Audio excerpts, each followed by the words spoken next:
Hello students, welcome back to my channel again.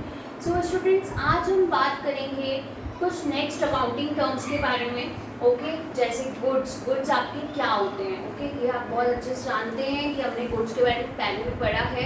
जो भी आप परचेजेस करते हैं रीसेल करने के लिए, ओके तो उन्हें हम क्या कहते थे, गुड्स कहते थे। बट हम फिर भी आज एक बार रीड करके और इसे और अच्छे से एक्सप्लेनेशन में समझेंगे। ठीक है, तो goods include all those things. Okay क्या चीज़ें इंक्लूड करता है, जो कि आपने रीसेल पर्पस से परचेज करनी है। ओके मीन्स आप कोई बिजनेसमैन है और अगर आप कुछ परचेज कर रहे हैं जिसे आगे आप बेचने वाले अपने कस्टमर्स को, तो हो गया रीसेल।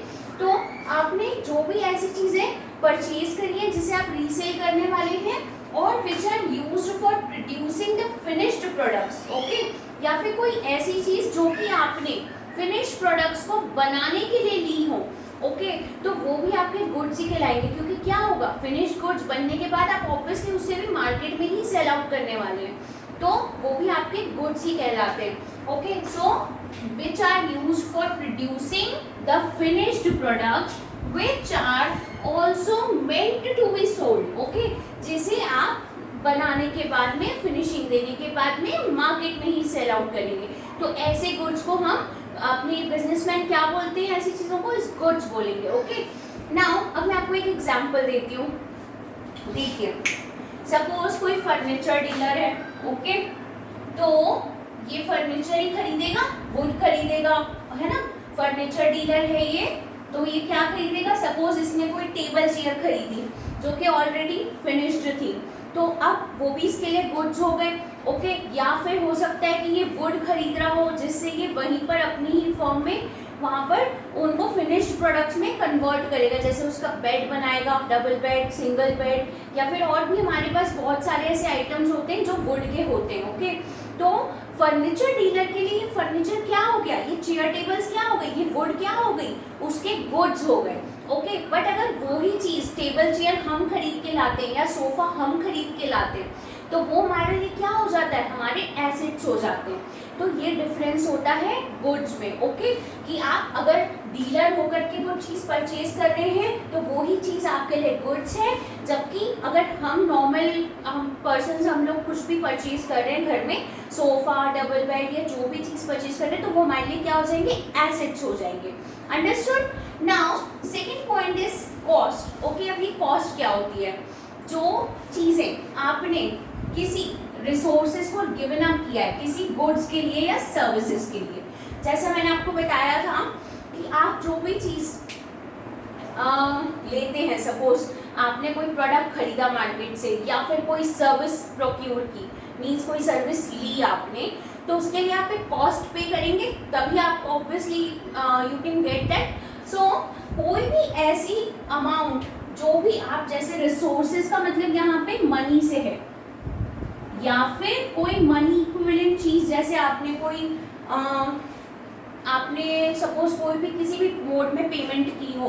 ओके हम डिफरेंट मोड से पेमेंट करते हैं, तो वो जो भी आपका मनी का इक्विवेलेंट जो भी रहा हो, ठीक है, तो वो क्या हो जाएंगे, in exchange for some goods और सर्विसेज, वो क्या हो जाएगी, आपकी कॉस्ट हो जाएगी। ठीक है, तो भाई जैसे हम कोई भी एक्सपेंडिचर करते हैं किसी भी चीज़ के ऊपर, अब वो एक्सपेंडिचर आपका एक्चुअल भी हो सकता है या फिर नॉशनल भी हो सकता है। तो cost is the amount of expenditure, वो खर्च जो कि एक्चुअल भी हो सकता है या नॉशनल भी हो सकता है। जैसे किसी ने रॉ मटेरियल खरीदा तो वो ही is actually expending some money. Okay तो वो आपका एक्चुअल एक्सपेंडिचर हो गया। नॉशनल वो होता है जो कि आपको कॉन्सेप्चुअल या फिर ऐसा लग रहा है कि हो सकता है ये खर्चा, ओके ये आपको डीम सो लग रहा है, मीन्स आपको हो सकता है, ये अभी तक हुआ नहीं है, ये नॉशनल है, आपका एक नोशन है ये माइंड में कि हाँ ये खर्चा हो सकता है। और किस चीज़ के लिए करेंगे आपको खर्च, किसी एक स्पेसिफाइड थिंग के लिए या फिर किसी एक्टिविटी के लिए। अब वो स्पेसिफाइड थिंग कौन सी हो सकती है, हो सकता है कि आप कोई प्रोडक्ट खरीद रहे हो मार्केट से, हो सकता है कि आप कोई सर्विस ले रहे हो सकता है या फिर आप किसी एक्टिविटी पे वो खर्च कर रहे हो। ओके तो ये आपकी क्या हो जाएगी, कॉस्ट हो जाएगी। Understood. Now third point is voucher. अब ये बहुत इंपॉर्टेंट चीज़ है।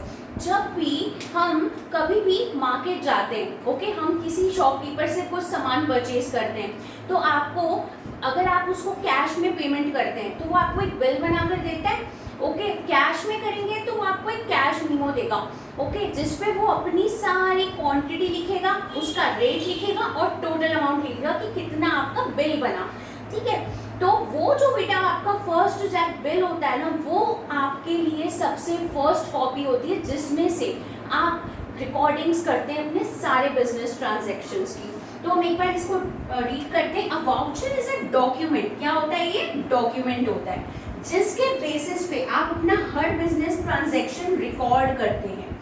कहाँ रिकॉर्ड करते हैं? Obviously in the books of accounts, okay. या फिर अब देखिए, अगर आपने क्रेडिट पे कुछ परचेज किया तो अब आपको कैश मीमो तो मिलने से रहा, तो अब आपको क्या मिलेगा? इनवॉइस मिलेगा, इनवॉइस या बिल जो भी बोलते हैं। तो अगर हम क्रेडिट परचेजेस करते हैं तो ट्रेडर आपको क्या देता है? इनवॉइस देता है, जिसमें वो आपका सारा अगेन क्वांटिटी लिखेगा, उसका रेट लिखेगा, आपने कितनी क्वांटिटी ली है, कितने की पड़ी आपको, और टोटल अमाउंट लिख देगा, ठीक है। तो वो जो है ना, आपको जो कोई इनवॉइस है वो उसके लिए एक ऐसा डॉक्यूमेंट है जिसके बेसिस पे वो अपनी बुक ऑफ अकाउंट्स में सारी रिकॉर्डिंग करता है। और हर बिजनेस ट्रांजैक्शन के लिए अलग से एक वाउचर बनता है, ठीक है। ये नहीं कि आपने सारे ट्रांजैक्शंस का एक ही वाउचर बना दिया, no. each single transaction will be written on the different vouchers, okay. हर के लिए एक अलग अलग वाउचर आप प्रिपेयर करते हैं। और बेटा ये जो वाउचर्स होते हैं ना, ये हर फर्म के सेपरेटली प्रिंट होते हैं, तो मतलब ये वेरी भी करते हैं, ठीक है। क्योंकि जैसे हर किसी का नेचर ऑफ बिजनेस अलग होता है, कोई किस चीज़ का बिजनेस कर रहा है, कोई किस चीज़ का कर, तो accordingly they print that vouchers, okay. अब बात आती है, ये वाला पॉइंट जो है ये बहुत इंपॉर्टेंट है, इसे ध्यान से देखिएगा। Vouchers are prepared by accountant. कौन बनाता है? अकाउंटेंट बनाता है। और जो हर वाउचर है ना आपका, वो नंबर किया जाएगा, मीन्स उस पर नंबर डाला जाएगा और काउंटर साइन किया जाता है बाय एन ऑथोराइज्ड पर्सन। आपकी फर्म का जो भी ऑथोराइज्ड पर्सन है वो उसे नंबर भी करेगा और काउंटर साइन भी करेगा, ओके। तभी वो वाउचर को आप आप ऐसी चीज मानेंगे, मीन्स आपका एक ऑथेंटिक डॉक्यूमेंट बन जाएगा वो, अंडरस्टूड।